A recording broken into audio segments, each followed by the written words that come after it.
اور ادھر جب آپ مدینہ منورہ سے نکلے تو کوفے والوں کو یہ معلوم ہو گیا کہ آپ مدینے سے نکل چکے ہیں، تو وہ لوگ حضرت سلیمان جو صحابی رسول ہے ان کے پاس جاتے ہیں اور کہتے ہیں کہ ہم چاہتے ہیں کہ امام کو خط لکھیں اور انہیں کوفہ بلائیں۔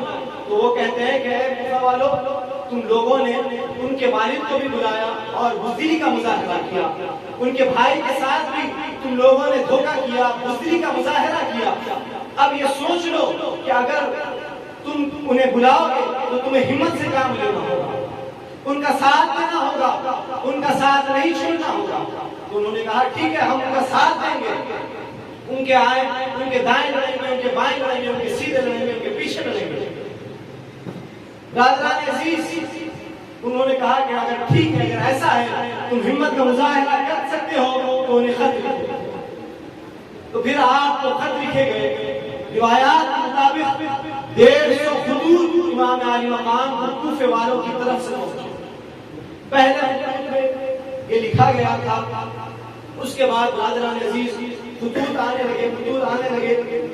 اس کے بعد امام علی مقام امام حسین علیہ السلام نے یہ ارادہ کیا کہ امام مسلم بن عقیل کو بھیجایا جائے کوفہ۔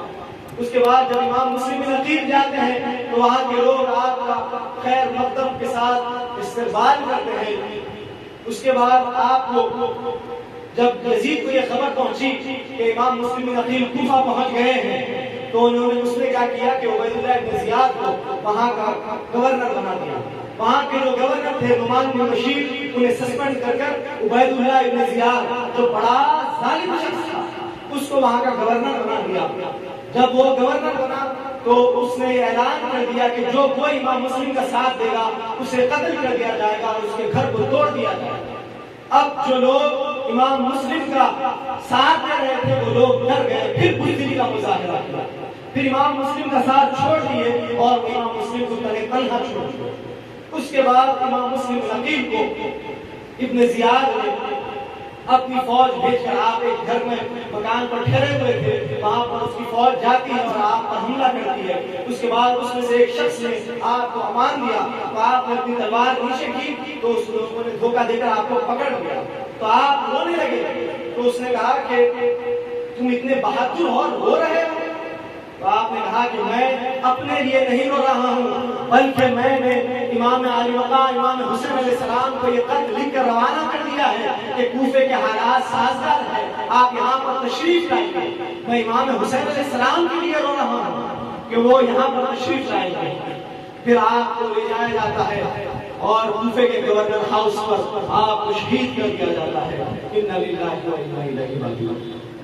جب امام علی مقام آپ کوفے کے لیے نکل گئے تھے امام حسین علیہ السلام اپنے سارے قافلے کے ساتھ، اور پھر راستے میں آپ کے ساتھ ہزاروں لوگ جڑ جاتے ہیں، لیکن آپ راستے میں ٹھہر ٹھہر کر لوگوں کو یہ خطبے کے ذریعے بتاتے ہیں لوگوں میں کوئی حکومت حاصل کرنے کے لیے نہیں جا رہا ہوں، یہ جو راستہ ہے جان شہادت نوش کرنے والا راستہ ہے، جو لوگ میرے ساتھ رہنے والے ہیں وہ یہ ذہن نشین کر لیں یہ راستہ جہاد کا راستہ ہے۔ جو لوگ آپ کے ہزاروں لوگ ساتھ ہوتے اسی طرح آپ کے ساتھ چھوڑ کر وہ چلے جاتے، اور وہی جان ساتھ جو مدینے سے آپ کے ساتھ تھے وہی آپ کے ساتھ رہا کرتے۔ برادران عزیز، راستے میں آپ کو امام مسلم بن عقیل کی شہادت کی خبر ملی، آپ انا للہ و انا الیہ راجعون پڑھتے ہیں۔ آپ کہتے ہیں کہ اب ہم کوفہ تو نہیں جا سکتے، مدینے بھی نہیں لوٹ سکتے، اب ہم تیسرا راستہ اختیار کرتے ہیں۔ جب آپ تیسرا راستہ اختیار کیے، راستے میں آگے بڑھتے ہیں کہ امام علی مقام امام حسین علیہ السلام کو ایک جھونکا آتا ہے، نیند کا جھونکا آتا ہے، آپ نیند سے اٹھ کر انا للہ و انا الیہ راجعون پڑھتے ہیں۔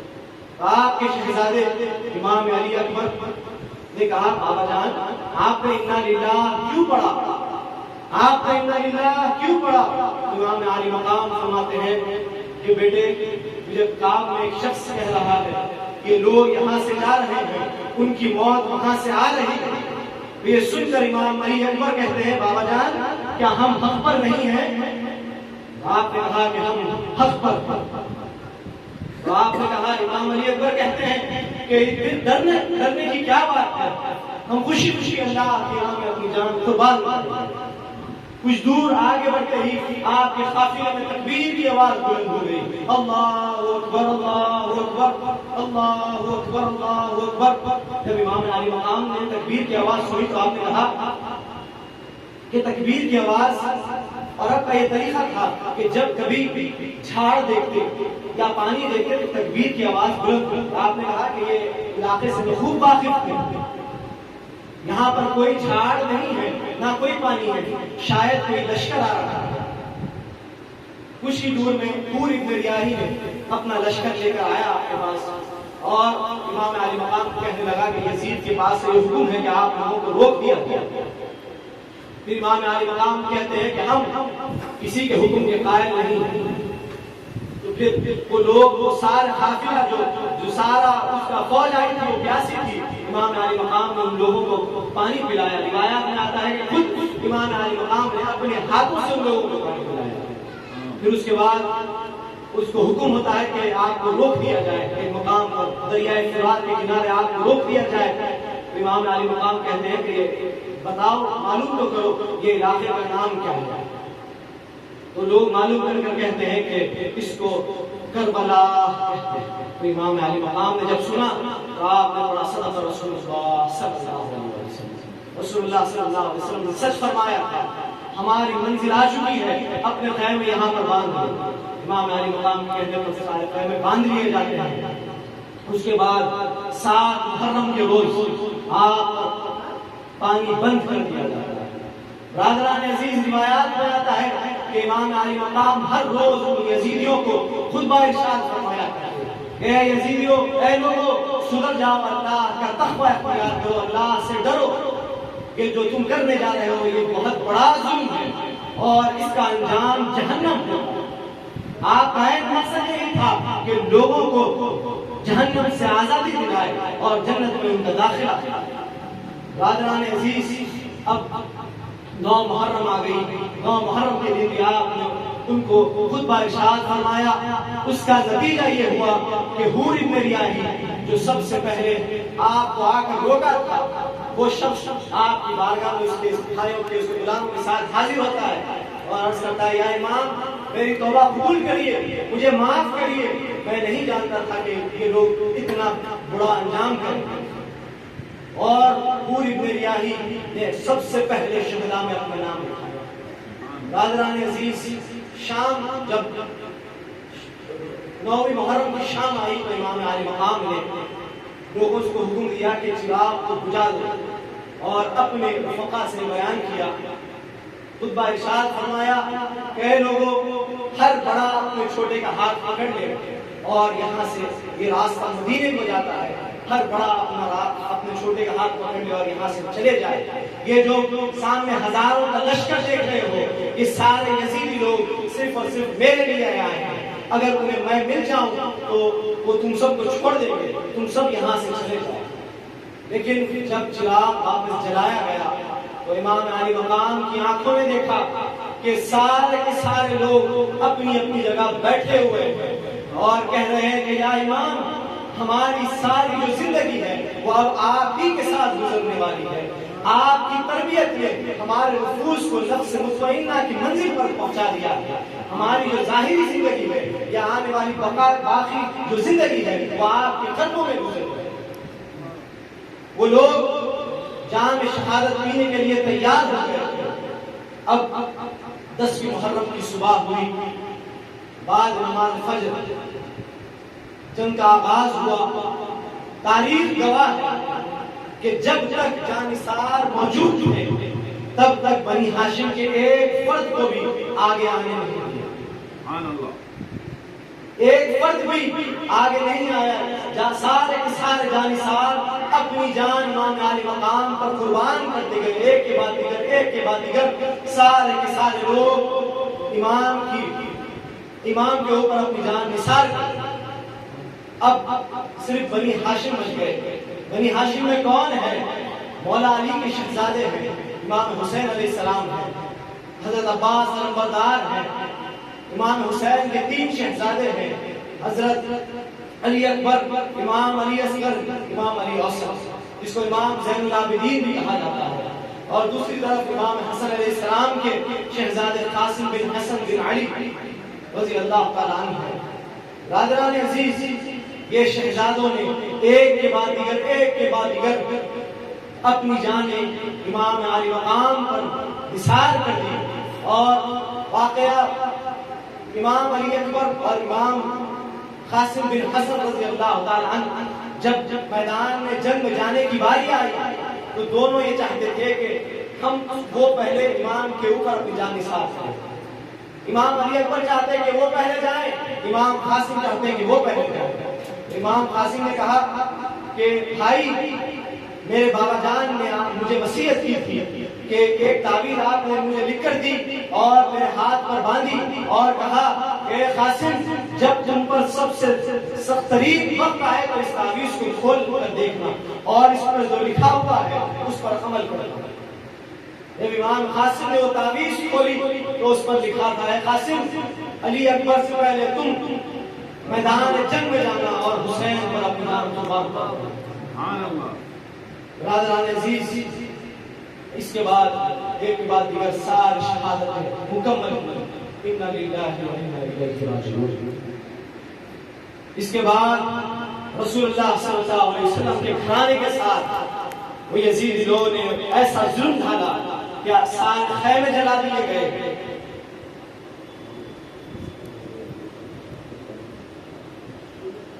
امام قاسم نے امام حسین علیہ السلام کے پاس تشریف لے گئے اور یہ ماجرا پیش کیا کہ میرے بابا جان نے یہ وصیت کی تھی کہ علی اکبر سے پہلے تم میدان جنگ میں جانا اور اپنی جان اللہ کی راہ میں پیش کرنا۔ برادران عزیز، یہاں پر امام قاسم بن حسن بن علی حضور پاک صلی اللہ علیہ وسلم کے جو شبیہ مصطفیٰ، ہم شبیہ مصطفیٰ، جو حضور جس کا چہرہ دیکھ کر حضور پاک صلی اللہ علیہ وسلم کی یاد آ جاتی ہے، وہ ہم شبیہ مصطفیٰ جب میدان جنگ میں جاتے ہیں تو سارے دشمنان کانپنے لگتے ہیں۔ وہ کانپتے ہیں کہ کون شخص آ رہا ہے ہمارے سے لڑنے کے لیے۔ برادران عزیز، امام قاسم بن حسن جاتے ہیں اور بہادری کے وہ جوہر دکھاتے ہیں کہ ایک آپ کے پاس دشمنوں کی طرف سے ارزق نامی پہلوان نے اپنے سب سے بڑے بیٹے کو بھیجایا آپ کی مقابلے میں۔ اس نے کہا کہ تو جا۔ جب اس کا بڑا بیٹا آپ کے مقابلے میں آتا ہے اور گالیاں بکتے ہوئے آتا ہے تو آپ کا تاریخی جملہ آپ نے بتایا۔ آپ نے کہا کہ ہم اہل بیت ہیں، گالی کا جواب گالی سے نہیں دیتے۔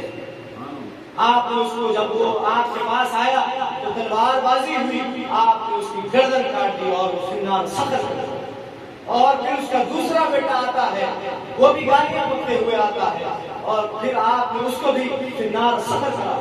اسی طرح اس کے تین بیٹے تھے، ایک کے بعد دیگر آپ نے تینوں بیٹوں کو نار سخت کیا اور جہنم پہنچا دیا۔ اب ارزق جو یہ کہتا تھا کہ میں 1000 لوگوں پر بھاری ہوں، 1000 لوگوں سے زیادہ میرے پاس طاقت ہے، 1000 لوگوں سے میں جنگ کرنے کی طاقت رکھتا ہوں۔ اب وہ ہاتھی کی طرح چنگاڑتے ہوئے میدان میں آیا۔ جب وہ میدان میں آیا تو امام قاسم بن حسن بن علی نے کہا کہ تو اپنے آپ کو اتنا بڑا پہلوان کہتا ہے اور لڑائی کے گل بھول گیا، گھوڑے کی زین کو دیکھ لے۔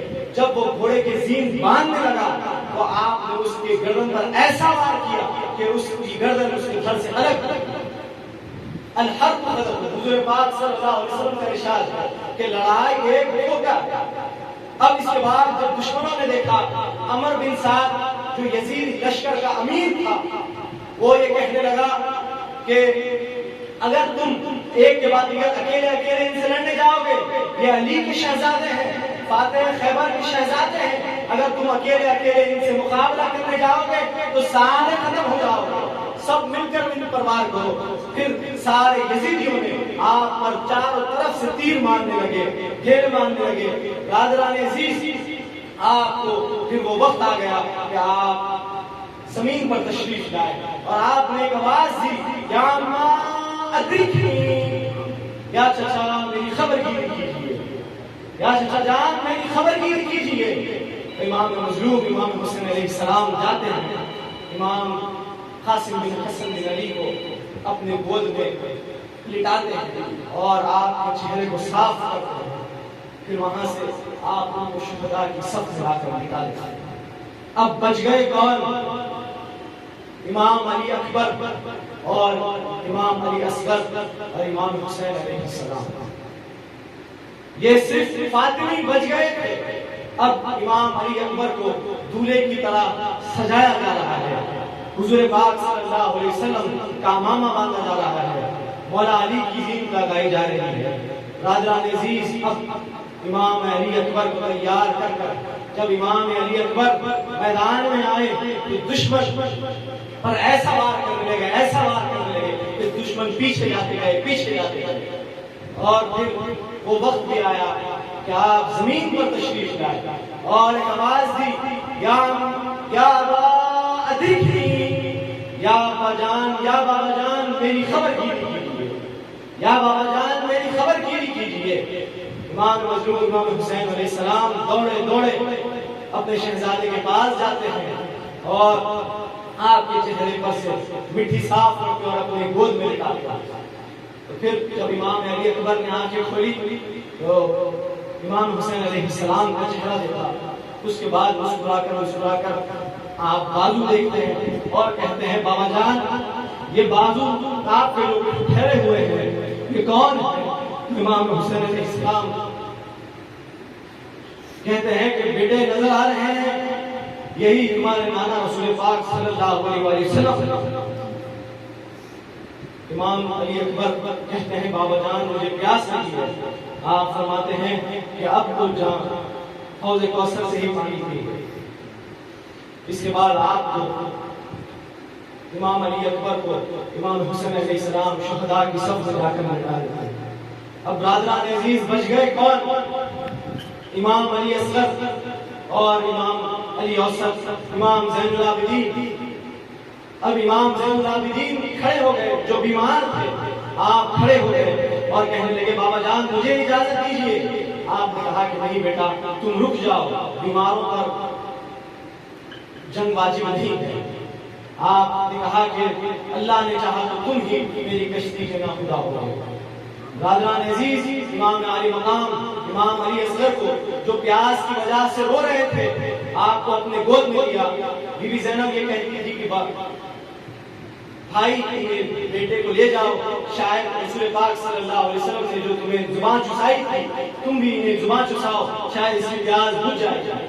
امام حسین امام مظلوم علیہ السلام آپ باہر جاتے ہیں، امام علی اصغر کو اپنی زبان چساتے ہیں تو یزید لشکر سے ایک بدترین شخص ایسا تیر مارا کہ امام علی اصغر کے حلق میں آ کے لگا اور امام علی اصغر کا خون امام حسین علیہ السلام کے ہاتھ میں آتا ہے اور آپ وہ خون کو آسمان کی طرف اچھالتے ہیں اور اللہ کے حکم پر صبر ان للہ و انا الیہ راجعون۔ برادران عزیز اس کے بعد امام مظلوم امام حسین علیہ السلام لوگوں کو سارے قافلے میں جاتے ہیں اور سب کو کہتے ہیں کہ صبر رکھنا، اپنے صبر کا دامن اپنے ہاتھ سے نہ جانے دینا، چاہے یزید تم پر کتنا بھی ظلم کرو، صبر کا دامن تھامے رکھو۔ اور امام حسین سب کو الوداع کہہ کر جنگ کے میدان کی طرف چلے جاتے ہیں۔ برادران عزیز پھر آپ کو یزیدیوں نے شمر لڑین میں حالت سجدہ میں شہید کر دیا۔ انا للہ و انا الیہ راجعون۔